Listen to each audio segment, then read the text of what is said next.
Yra sakoma, kad kiekviena išvyka tampa maža gyvenimo pamoka, o kiekvienas sustojimas naujas atradimas.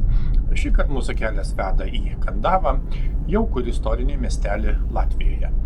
Įsikūręs vaizdingame Babos upės slėnyje, jis išties dvelkia viduramžių dvasia ir ramybė. Siaurų gatvelė akmenys, seni tiltai ir miestelio architektūra pasakoja šimtmečius menančias istorijas. Leiskime į šią kelionę ir kartu atraskime Kandavos žavesį.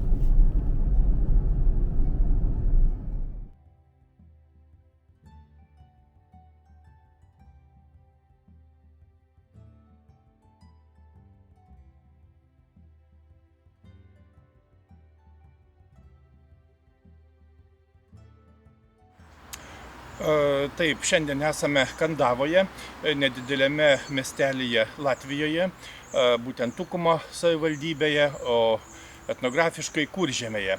Ir Kandava yra netaip toli nuo Tukumo, apie 20 km, gal kiek daugiau.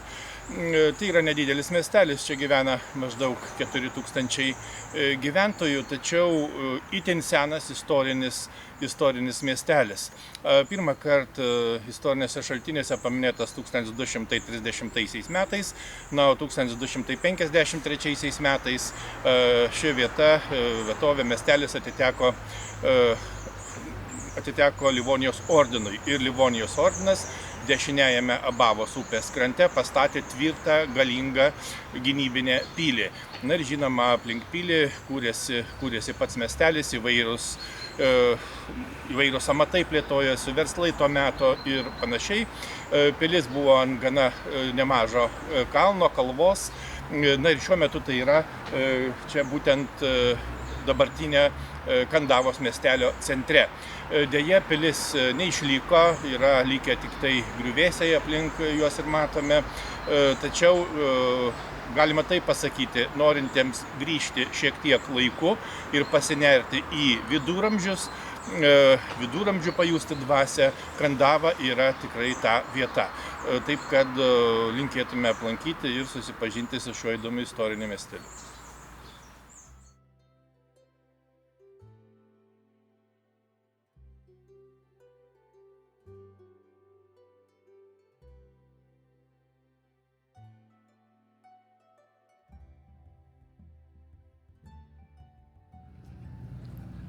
Taigi, Kandava, kaip sakėme, yra miestas Latvijoje, Tukumo savivaldybėje, netoli Abavos upės, arba tiksliau prie Abavos upės. Ir miestelio plotas yra maždaug 10 kvadratinių kilometrų.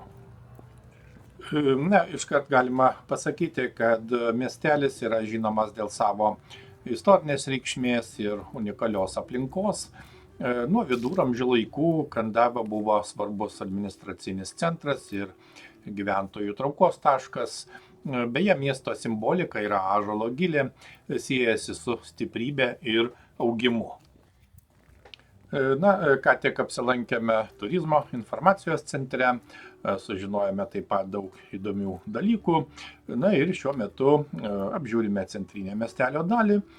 Kaip matome, viskas tikrai puikiai sutvarkyta, yra nedidelis parkas ir taip pat puikios erdvės laisvalaikiui ir poilsiui.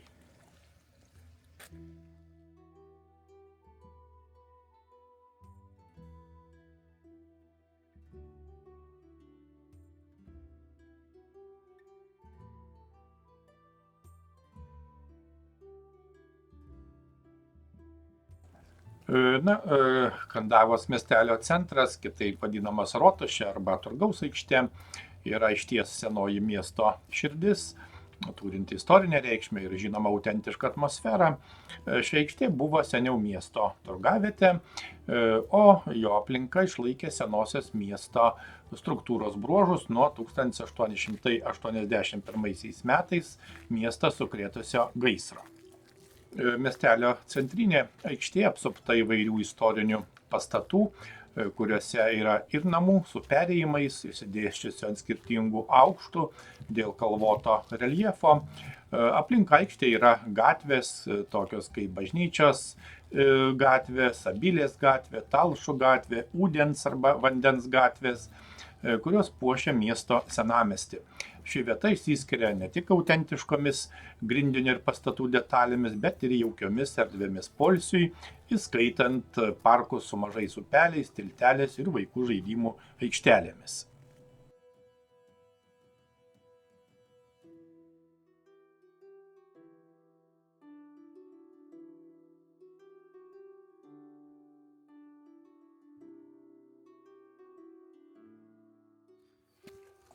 Na, einame link bažnyčios, būtent miestelėje yra liuteronų bažnyčia, tai istorinė bažnyčia, kuri kaip viena iš svarbių religinių institucijų miestelėje egzistavo jau XIX amžiaus pabaigoje.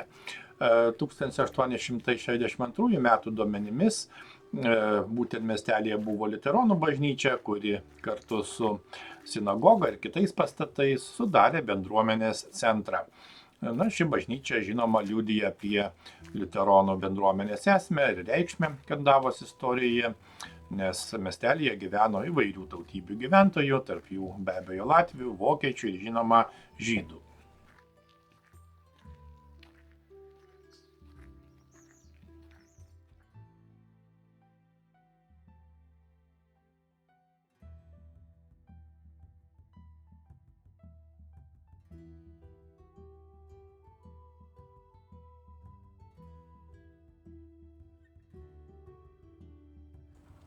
Na, šiek tiek toliau nuo miestelio centro yra Kandavos Karlo Milenbacho vidurinė mokykla. Mokykla įkurta 1945 metais ir pavadinta garsaus latvių kalbininko Karlo Milenbacho vardu, kuris savo mokyklinės dienas praleido būtent šiame miestelyje. Na, įdomu tai, kad pirmoji tikra parapijos mokykla arba liaudės mokykla buvo atidaryta apie 1847 metus. Mokykloje buvo 2 klasės ir pamokos vyko vokiečių kalba.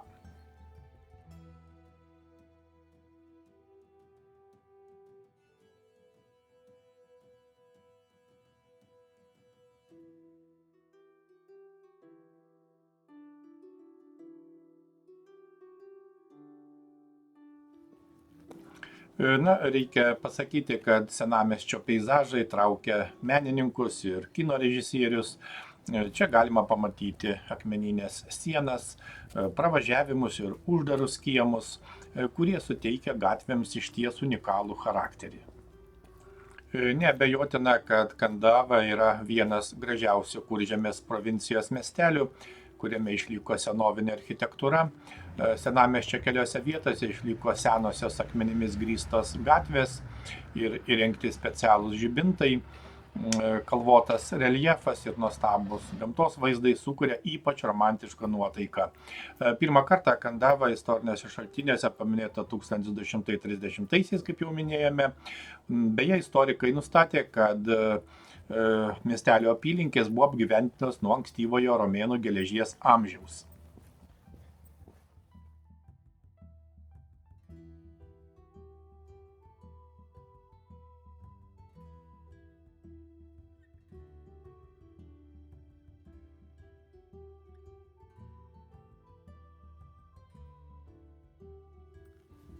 Miestelyje taip pat yra ir katalikų bažnyčia. Bažnyčia buvo atidaryta 2003 metais buvusio gyvenamojo namo patalpose ir skirta Gvadelupės mergeliai. Daugiau nei 100 metų senumo altorius anksčiau buvo vienas iš Ventspilio katalikų bažnyčios šoninių altorių. Na, o viena iš altoriaus dalių, būtent Gvadelupės mergelė, buvo atvežta net iš Meksikos.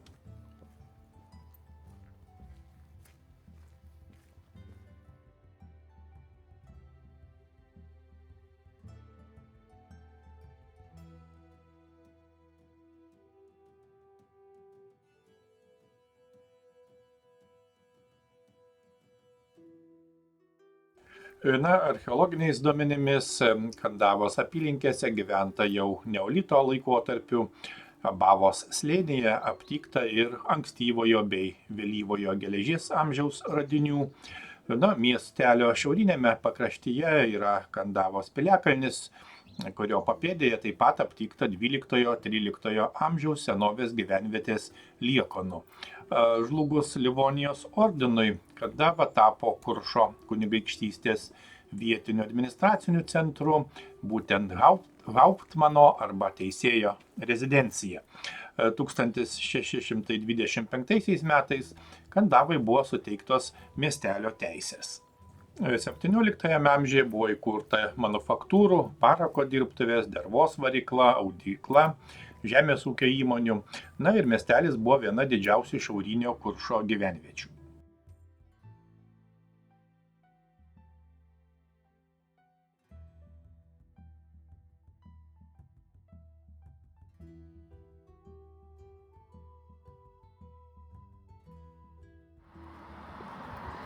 E, 1795 metais Kuršo kunigaikštystė prijungta prie Rusijos imperijos ir paversta Kuršo gubernija. 1799 gubernijoje buvo leista apsigyventi žydams. Kandavoje vėl žinoma padaugėjo gyventojų.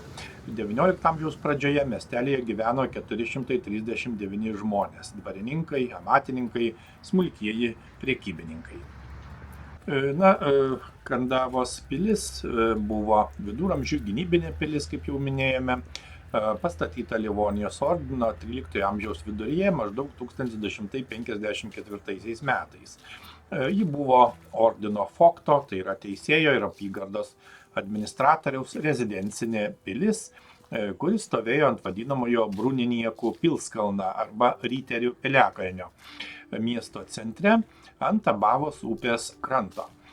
Pilis turėjo svarbu administracinį ir karinį vaidmenį regione, ir priklausė Kuršo komtūrai.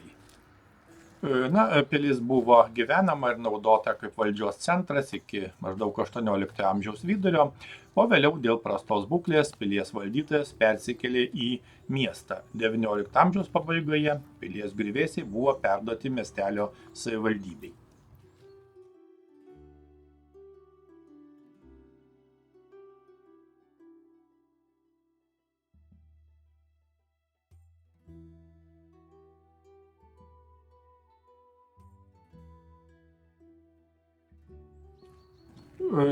Šiuo metu yra išlikęs tik bokštas, liaudiškai jis vadinamas parako bokštu, nes kunigaikščio Jokūbo valdymo laikais čia buvo laikomi šaunamieji milteliai arba kitaip vadinamas parakas.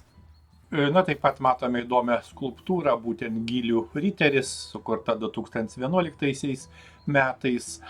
Dabar šis riteris dieną ir naktį saugo parako bokštą ir pilies griuvėsius, tikintis, kad vieną dieną pilis bus atstatyta.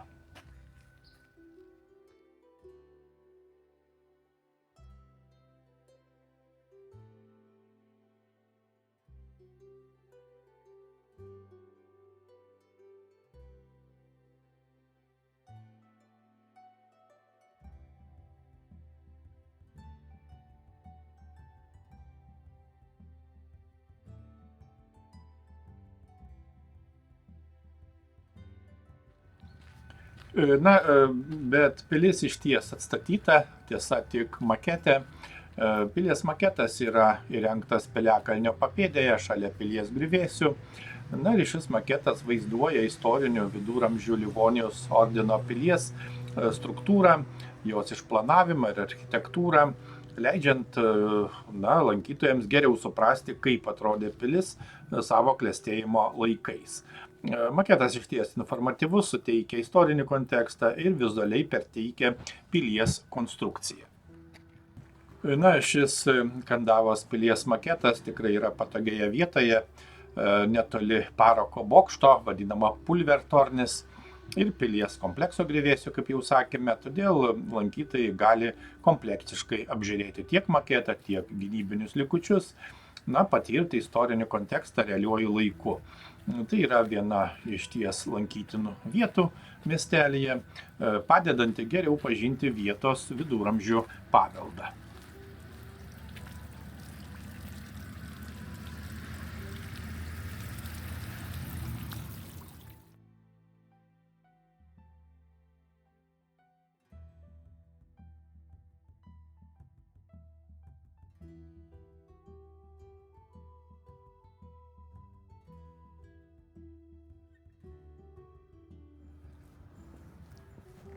Na, kaip jau minėjome, mieste galima pamatyti neoromaninio ir neogotikinio stiliaus pastatus, taip pat ir kultūros centro pastatą, kuris yra vienas iš svarbių kultūrinių taškų miestelyje. Šalia aikštės yra įvairios kavinės ir amatininkų parduotuvėlės, kur išties galima pajusti autentišką vietos dvasią. Na, o seniausi pastatai šalia aikštės siekia 18 amžiaus pabaigą. Įdomu tai, kad senamiesčio pagrindinė arba vadinama didžioji gatvė Liela iela yra apie 1 kilometrą ilgio, kyla slėnio šlaitų į viršų, suka lanką ir vėl nusileidžia į slėnį. Dėl stataus šlaito didžiosios gatvės namų žemesnioji dalis turi papildomą aukštą. Seniausi namai išlikę Turgaus aikštėje ir didžiojoje gatvėje.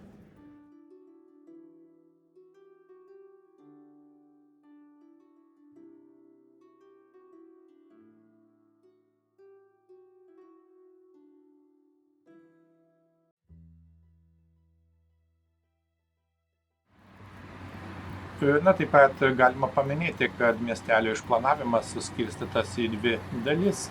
Kairėjame Babos upės krante yra senamiestis su į centrą nukreiptų gatvių tinklu, na, o dešiniajame krante vadinama Naujoji Kandava. 20-ame amžiuje Kandava išsiskyrė iš kitų Kuržemės provincijos miestelių gausa mūrinių pastatų. Ypatingą senamiesčio pojūtį suformavo uždari vidiniai kiemai ir 2 aukštų ūkiniai pastatai su galerijomis. XIX amžiaus pabaigoje Kandavoje buvo 9 viešbučiai ir užeigos namai. Išliko keli 18–19 amžiuje pastatytų viešbučių ir užeigos namų pastatų. Daugelis miestelio pastatų yra pastatyti neogotikos stiliumi, skaitant visuomeninį pastatą, kuris šiandien vadinamas kultūros namais. Įspūdingas kraštovaizdis atsiveria šiaurinėje Liela gatvės dalyje, vadinamoje Vėjo sparnas. Čia daugelis pastatų ant kalvos šlaito pastatyti keliais lygiais. Sena Talšų gatvės dalis vis dar išklota akmenimis ir apjuosta akmeninė siena. Stačiausia Liela gatvės šlaitas, būtent Vėjo sparnas, yra labai populiari vieta dailininkų tarpe.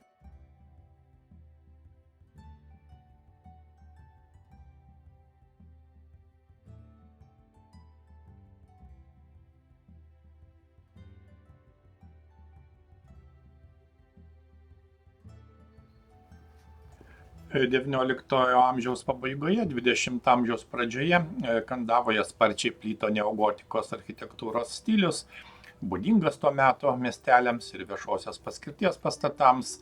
Kaip žinia, šiam stiliui yra būdingi raudonų plytų mūrai, smailiaarkiai langai ir durų angos, dekoratyviniai bokšteliai bei fasadų puošyba. Be mūrinių pastatų miestelyje išlikę ir tradiciniai mediniai namai. Jie pasižymi paprastomis formomis, medinėmis langinėmis, ornamentuotomis stogo briaunomis. Tokie namai atspindi vietos gyventojų gyvenimo būdą ir vietinę statybų tradiciją. Miestelio senamiestis taip pat išlaikė istorinių gatvių tinklą, kuris iš esmės nesikeitė nuo 18 amžiaus. Tai suteikia miesteliui išskirtinį autentiškumą.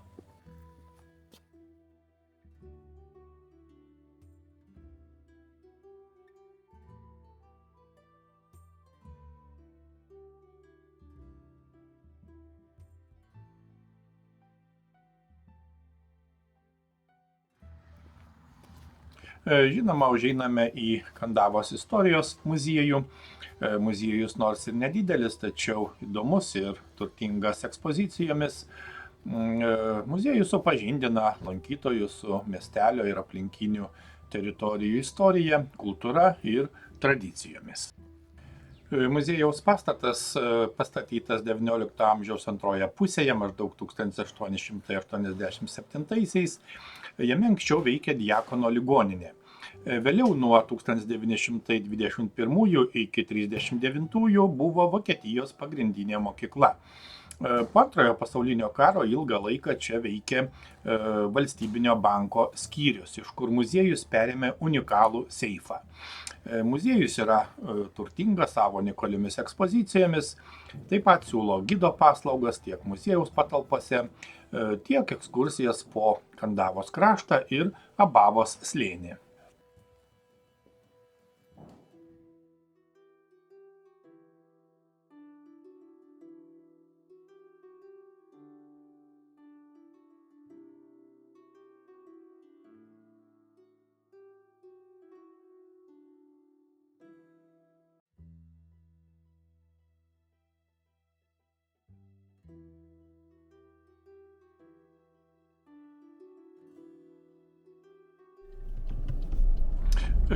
Kandava įsikūrusi rytų Kuršo aukštumos šiaurinėme pakraštyje, Abavos slėnyje, kurį jau minėjome.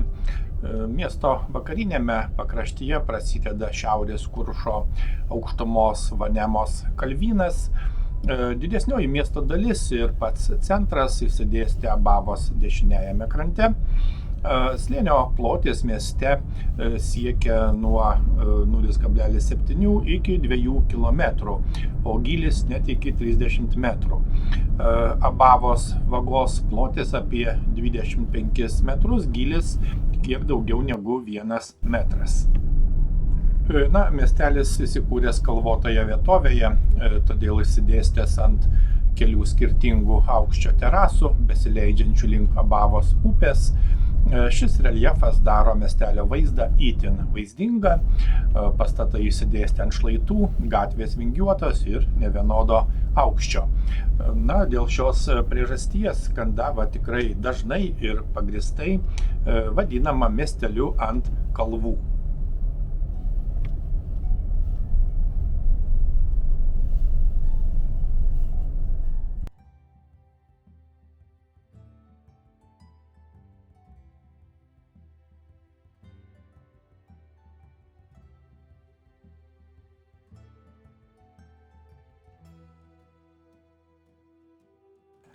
Einame link upės ir apžiūrėsime tiltą. Būtent Kandavos tiltas per Abavos upę yra reikšmingas miesto kultūrinis ir architektūrinis paminklas. Tai tašytų akmenų arkinis tiltas, pastatytas 1873 metais, kuris beje yra vienas seniausių tokio tipo tiltų Šiaurės Europoje. Šis akmeninis tiltas pakeitė ankstesnius medinius tilto variantus ir tapo svarbia miesto infrastruktūros dalimi, būtent jungiančia Abavos upės dešiniajame krante išsidėsčiusi senamiestį su kitomis miesto dalimis. Tiltas ne tik funkcionalus, bet ir estetinis miesto simbolis, atspindintis XIX amžiaus pabaigos inžinerijos ir architektūros techniką.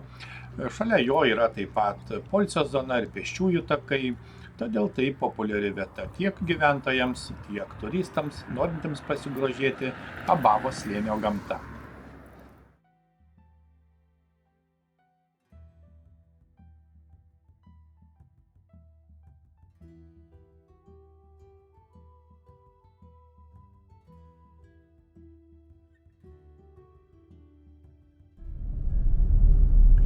Taip pat pravartu paminėti, kad miestelėje yra paminklas skirtas Kandavos gyventojams, kurie 1941 ir 1949 buvo ištremti į Sibirą. Akmuo buvo rastas Rumenės apylinkėse ir pastatytas ant kalvos, kur prieš deportaciją buvo kalinami žmonės. Jis buvo atidengtas 1990-aisiais birželio 16 dieną. Stalinizmo aukų atminimo akmenyje iškaltos Rainio eilėraščių eilutės. Nepamiršime ne vieno, kuris buvo nužudytas jūsų valdžios laikais. Iš Kandavos į Sibirą buvo ištremti 632 žmonės. Kandavos krašto muziejuje yra beje speciali paroda skirta represuotiems asmenims. Kandavos pramonė taip pat turi ilgą istoriją, kuri prasidėjo dar viduramžiais ir kūrėsi kartu su miesto vystymusi. Jau 14 amžiaus pradžioje ties pilimi veikė matininkų dirbtuvės, kalvės, vandens malūnas, kepykla, vaistinė, smuklės. 17 amžiuje mieste įsikūrė įvairios manufaktūros, XIX amžiaus pabaigoje mieste veikė pieninė, medienos apdirbimo pramonės įmonės, meninių dirbinių, mezginių ir galanterijos cechai, limonado cechas, duonos kepyklos. Sovietmečiu beje buvo įkurta radijo mazgų gamykla, kurioje dirbo apie 1200 žmonių. Taip pat žinoma gyvavo statybos, prekybos ir paslaugų įmonės.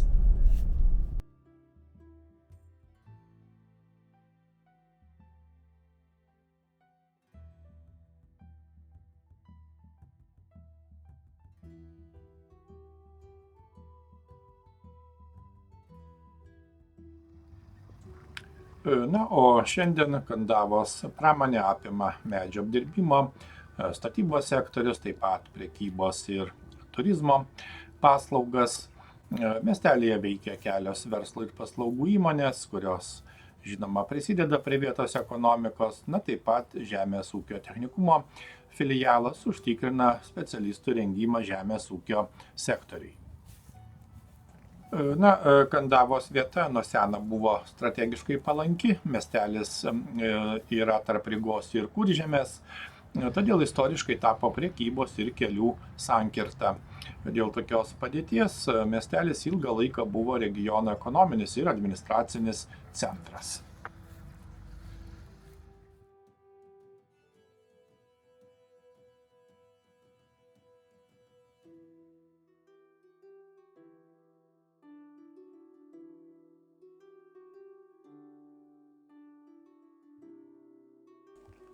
Na, Kandavos pavadinimo kilmė siekia labai senus laikus ir yra glaudžiai susijusi su šios vietovės istorija bei senųjų kuršių kultūra. Nors tiksli pavadinimo kilmė nėra iki galo aiški, egzistuoja kelios plačiai pripažįstamos versijos. Dar gerokai prieš miestelio susikūrimą šioje vietoje gyveno kuršiai, viena iš baltų genčių. Manoma, kad ant šlaito prie Abavos upės stovėjo medinė gynybinė pilis arba piliakalnis, kuris tapo vietovės centru. Ši vieta buvo vadinama Kandau arba Kandava ir tai tikėtina kilo iš senųjų kuršių kalbos. Rašytiniuose šaltiniuose Kandava pirmą kartą paminėta 1230-aisiais, kaip minėjome. Tuo metu Livonijos ordinas ėmė plėsti savo įtaką Kuržemėje.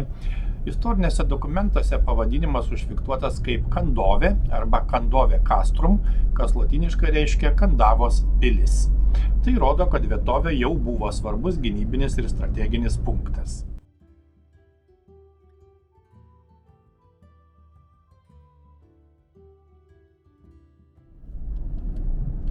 Na, važiuojame toliau ir trumpam stabtelėme prie piliakalnio.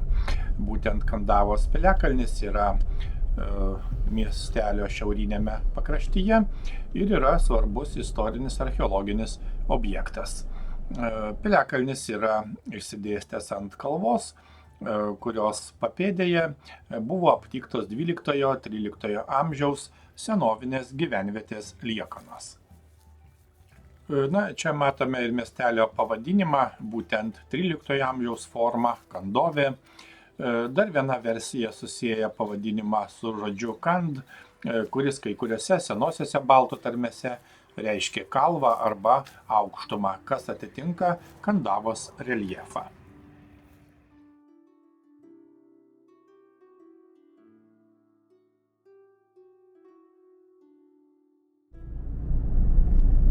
Kandava tai mažas, bet labai turtingos istorijos miestelis vakarinėje Latvijos dalyje, įsikūręs vaizdingame Abavos upės slėnyje. Jo architektūra, kalvotas reljefas ir išlikęs senamiesčio grindinys sukuria ypatingą atmosferą, leidžiančią pasijusti lyg grįžus į praeitį. Be to, čia galima prisiliesti prie istorijos, pajusti vietos dvasią bei atrasti tikrąjį kultūros paveldą. Iki kitų prasmingų kelionių.